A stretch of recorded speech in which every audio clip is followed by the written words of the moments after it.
The speaker throughout these random words, random videos, random utterings, random appearances has appeared as the teacher. The speaker has appeared as the teacher, the contradictor, the controversial, the optimist, the knower, the informer, in fact every state that holds no meaning of order. And not with the intention of capturing another into a particular state, any one of these states. Change is the best thing for mind, but mind cannot accept the change. It wants to tie on to something, attach to something, it wants to associate with something, it wants to remain here permanent. That's the only way you can remain here permanent. When you attach, when you put your arms around a tree with the intention of I'm not moving, no one can pull you away. And that's what I want. So what out of all of these options do you think the speaker chose? Altogether, each one is the same. The teacher is the same as the contradictor. The contradictor is the same as the optimist. The knower is the same as the controversial. The informer is the same as the teacher. They're all the same. So don't attach to any one of them. Don't attach to meaning. Don't attach to order. Don't attach to a particular state. To be a form and believe only in the form state is to become the I am a person state and live out this life totally contented of this experience. To be a soul or a spirit is to remove the idea of being form by a total dissolution of mind and sitting as a nobody with non-participation, non-attentive towards order, rules, regulations. To try and be free of mind is to become the I, or the am I, spirit state, and live out this non-life totally contented of this non-experience. But when I am is proven as an experiential state, and am I also a non-experiential state, still a state of non-experience, remember every opposite is a something state or a nothing state. So where can one go? What to do? I either experience or I don't experience. That's the only two options for me. There's only two options for mind. Mind is replicating both of these states. It's fluctuating from both of these states every day of your life, every moment of your life. As you go to sleep at night, non-experience. When you wake up, experience. When you meditate, non-experience. When your mind is active of past and future, experience, even though your body is non-experiencing. It's an incredible, incredible journey for the mind and the body. And no wonder it dies very young. How can it cope with the ego mind that wants to control this thinking and change? Control the body not changing. Control the mind changing, enhancing it or reducing it.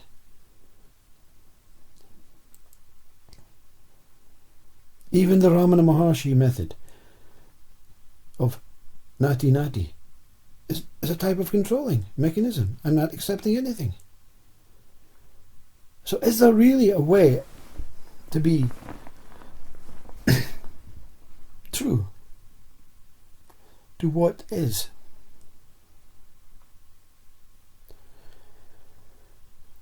But it's not about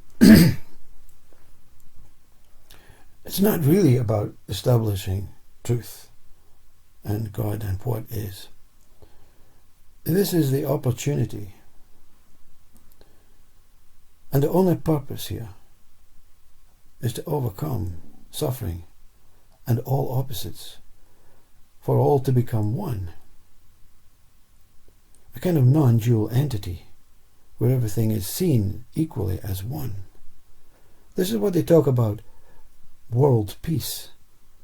It cannot be seen as all human beings, forms coming together, are all spirits coming together. It is about your own non-dual peace. You're only here to be at peace with yourself. You're not here to be at peace with the world or with all other countries. That's the whole misunderstanding, the misinterpretation. You're only here to be at peace with yourself. How can you find peace when you're suffering?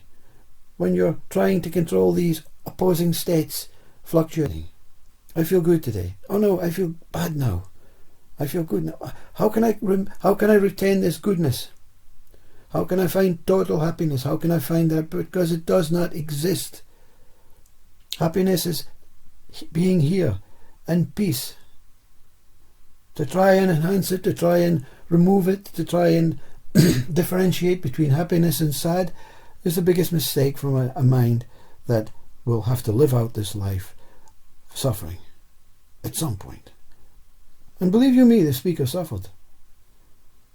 And it still occasionally has a little suffering episode because it is engulfed and shrouded by minds that speak opposingly.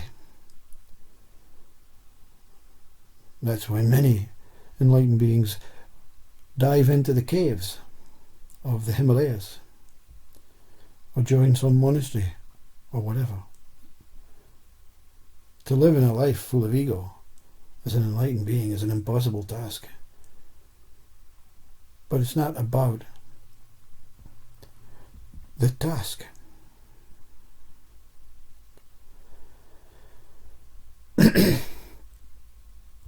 What, excuse me, what you have to be positive about.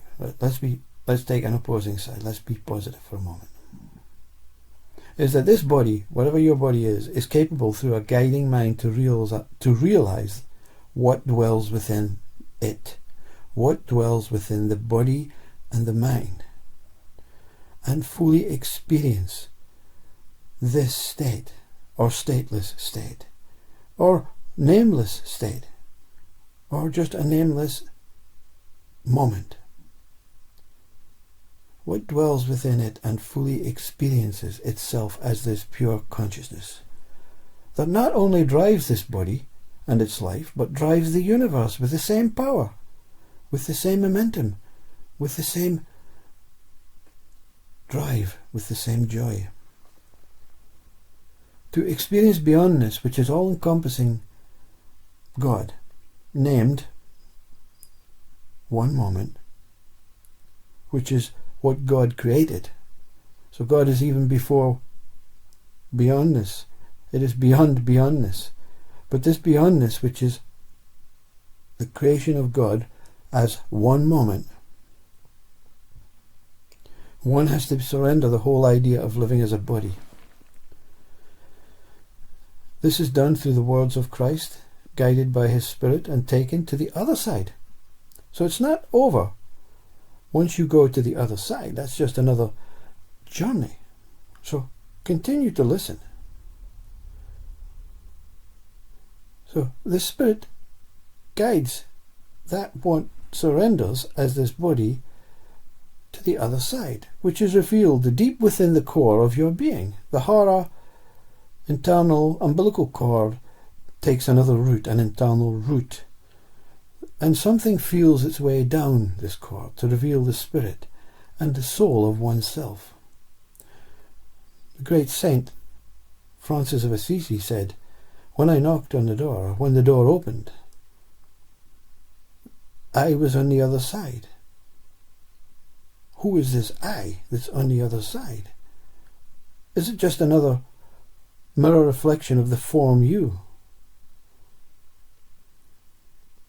This state of nothing, this state of spirit, other side, where the seeker totally dissolves through a surrendering to become this nothingness.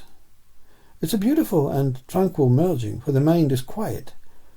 The mind is exempt, and nothing stirs. Just silence, just pure, tranquil, a space of wondrous peace.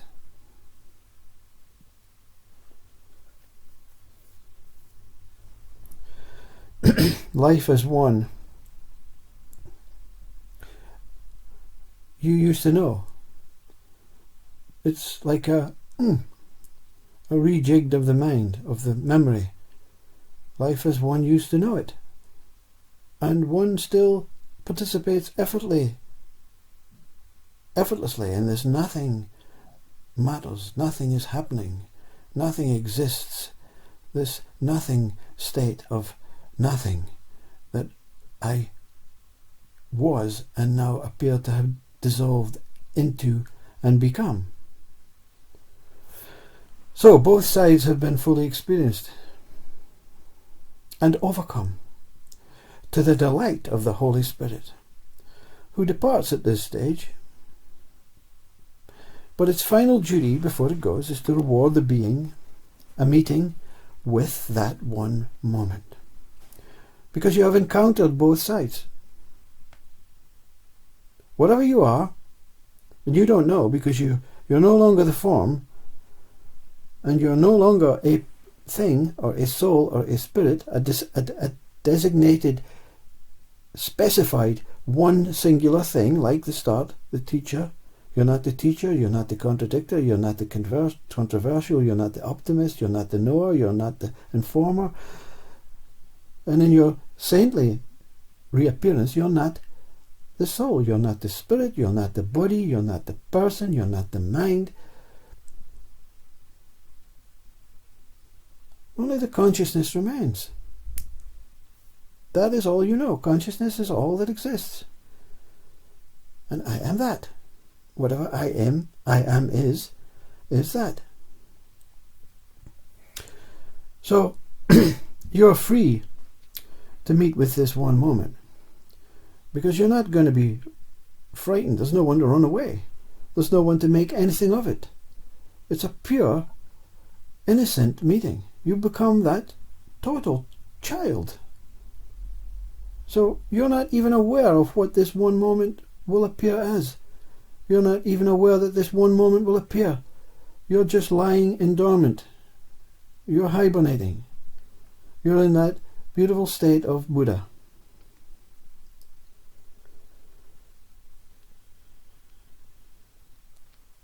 When this one moment appears,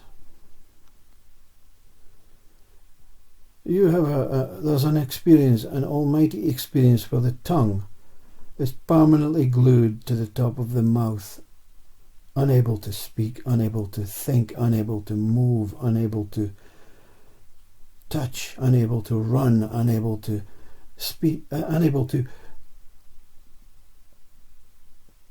store anything that's going on.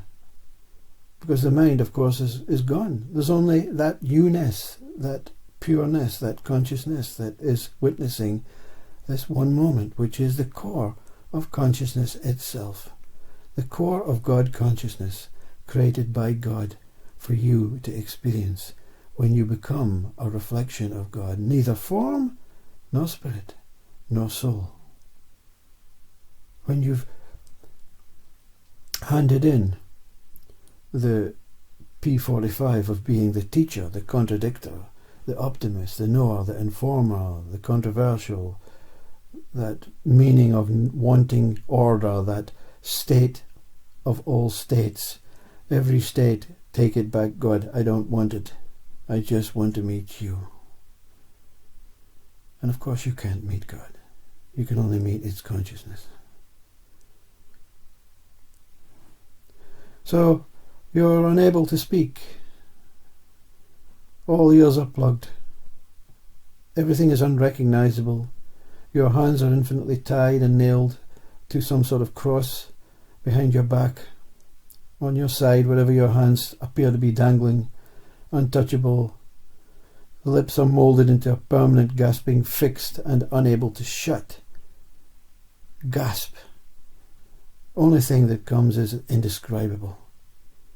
The wisdom that precedes this shock is not the wisdom to help one gain recognition, but the wisdom all was given before departing from God into this world of ideas, concepts, and illusional dream is it's all concepts, ideas, and an illusional dream. And God says, stop dreaming.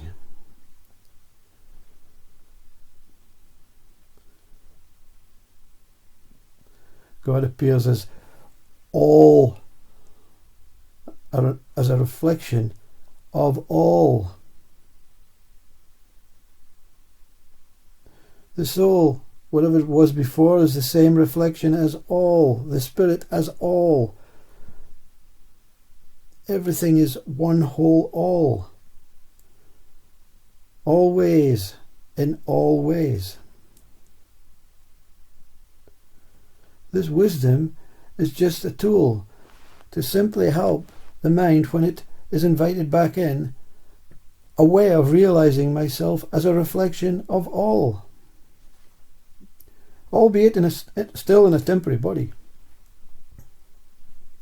But the words that I am, and I am that I am, reflecting that I am, is that what is, it remains. That's all you can speak. For years, I am that I am. You don't say it out loud because people the world of ego will not accept that. The world of ego will accept, yeah, you are what? Well, I am a person. I am great. Okay, you're okay. You can come back into the world of ego. You can come back into the world. But prepare, because you're going to be taken, and whatever you saw, whatever you experienced will be ripped out of you unless you move into that cave on the Himalayas. Because we're looking for something to gorge on. We're looking for information. Therefore, we want you to appear on YouTube making ridiculous videos, trying to come to terms with that shock of that one moment. But we know it's not true. We don't believe you. We just want the story. So that the mind can have more information. The mind can see you as the teacher, the controversial, the optimist, the informer, the contradictor, the fool.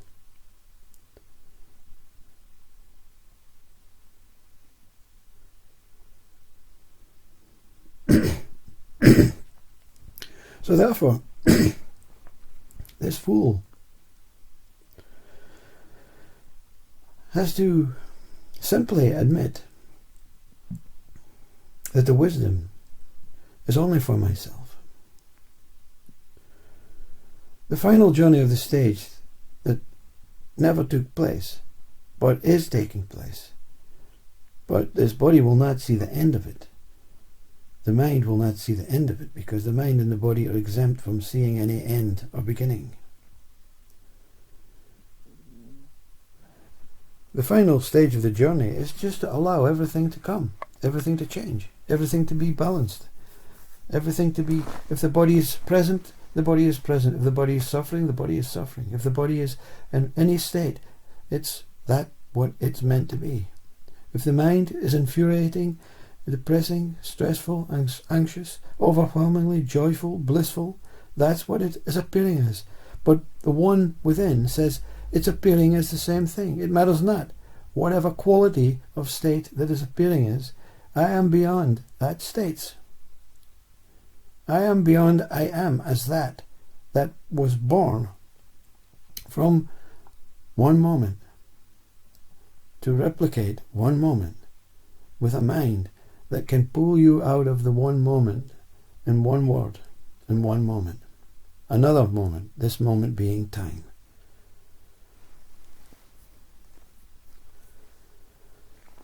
Finally, the realization is that all in this oneness and this wholeness and this holiness simply fades into the back down to that Satguru, into that umbilical cord, with a little subtle kiss every now and then.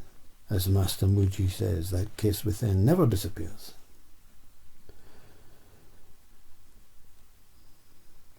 The experience of this body was very similar to that beautiful sage Sri Nisargadatta Maharaj, because of his words. They resonate. It's not a case of trying to understand what he's saying. It's like you are speaking these words, or he is speaking these words through you. And it just reflects the experience as a similar experience that all will experience when the time is right, when that one moment wants to take you on board, tap you on the shoulder and say, next, you're next.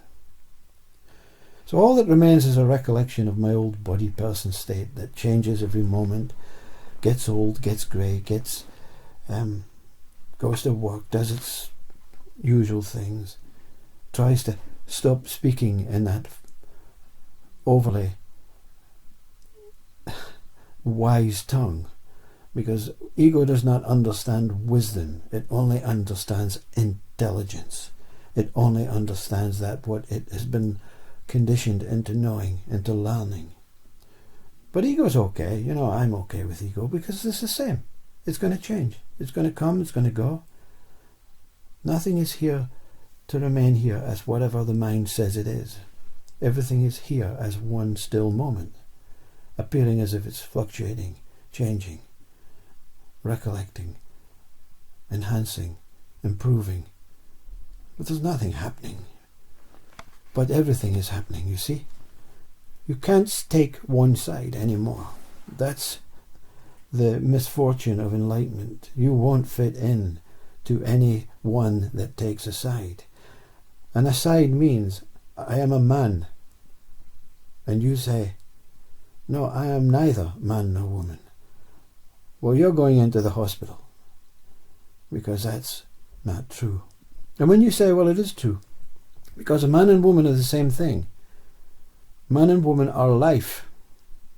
There's no difference between the breath, the quality.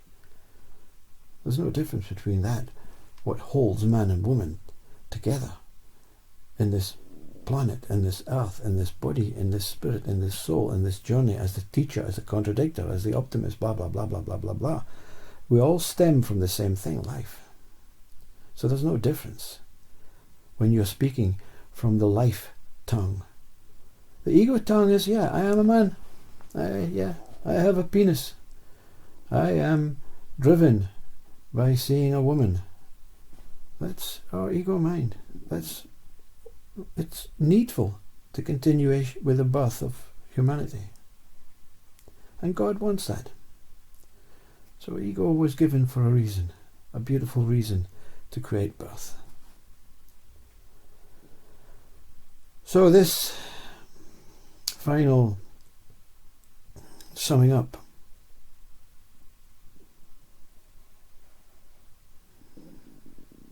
No, one never changes. One never controls the change. One is changing automatically. Life is controlling life. The mind is not controlling life. The body is not controlling life. Life is controlling life. The meeting where this body and spirit are into this abyss, this void of being, or more eloquently, as Rumi puts it, to the beginning. But not the beginning of what? Rumi just says, the beginning. This place is where this one moment invites you to. The place holds the door to the mystery that all immortals are at some point will reach, but no one can enter until all beings have overcome this need. All beings collectively as one. So many saints and sages that have witnessed this door like Rumi are waiting for all to join. Maybe a long wait, yeah? But in time, one moment is not a time factor. It's already that. Whatever it is happening simultaneously. Now, past, present are happening simultaneously. Future and past happening simultaneously. There's no time in this place. So you cannot enter until all beings have overcome this need to experience oneself as all states form and spirit and soul, one side or the other side. God then, only when all are gathered with their individual piece of the puzzle. We're all carrying a piece of a puzzle, you see. There's a massive jigsaw. We all have this one piece of the puzzle. You don't know what the piece is. You don't know what the puzzle consists of. You don't know where the piece is, but you are the piece. You are that genuine piece that needs to be, that will at some point be placed in the puzzle by God. And then when this puzzle is complete, this door can be opened. And on this other side, this third side, is the already replica puzzle in completion, designed well before any of us began, any beginning began. Heaven, paradise, the infinite body paradise where we all unknowingly dwell right now, has already been designed. God's just playing a game to see who or what piece you play in this finished article, because the puzzle is made, but there's no names, no identities on each piece. When we all return, our name will be placed on the puzzle that we have completed, that piece. You see, one knows where heaven exists, but one does not know what it consists of. Heaven is God, and all that stems from heaven inwardly and outwardly is God, stretching into the cosmos. It's God limitlessly falling into the abyss is God. Every living and non-living dwelling within this vast something and nothing existence we call life is God. In truth, as truth, all is God. The most profound statement left from a single being's dissolution and rebirth of this journey is this: God is nothing. God is something. But when something and nothing merge, God is. Or in name, it is. Whatever one is not. I is neither this nor that. It's not a name.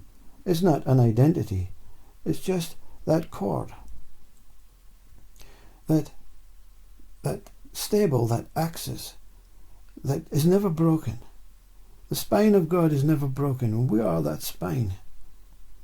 We are that tower. We are that stretching infinite tower that shoots through this cosmos, but cannot be identified or seen while consciousness keeps it safe, enshrouds it, as that big penis being enshrouded by this beautiful soft vagina of consciousness. So, what do we say we are? We're not a name. We're not an identity. We're not a soul. We're not a spirit. We're not God. We're not man. We're not beast. We're not woman. We're not form. We're not person. We're only consciousness. But only consciousness is that what is the most important, primary and only thing. It's just whereabout in consciousness are you? Are you in mind consciousness? Are you in human consciousness? Are you in body consciousness? Are you in the teacher consciousness, the contradictor consciousness, the optimist consciousness, the logical consciousness, the happy consciousness, the anger consciousness? All is the same consciousness. To say one is soul or spirit or consciousness as individual components of consciousness dampens what one is. But to say one is not is the same as saying one is. Because the singular opposing name creates a massive division to all other names.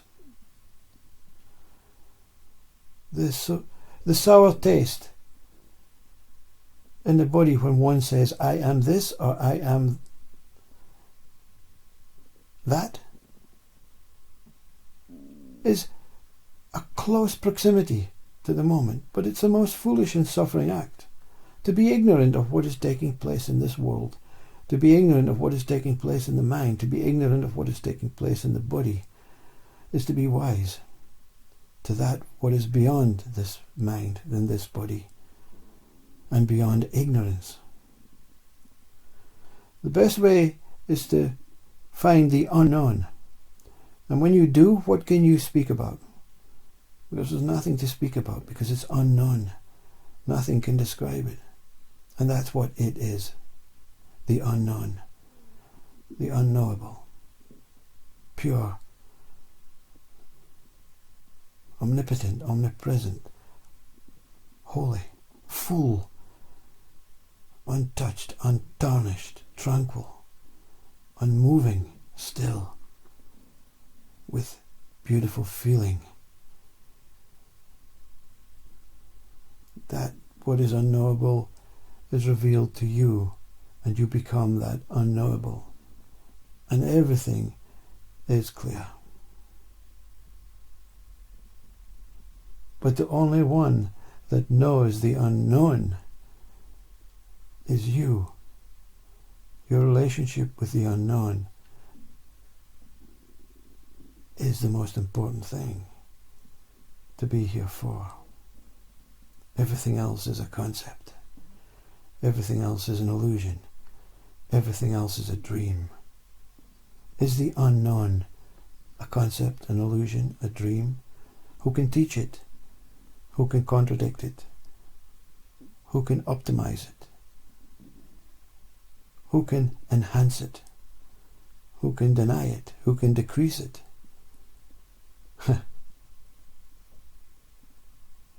The one moment is unknowable, but it is in everything, appearing as its own conscious self, as whatever the mind wants to make of it, and whatever the body wants to experience from it. It is. Namaste Om.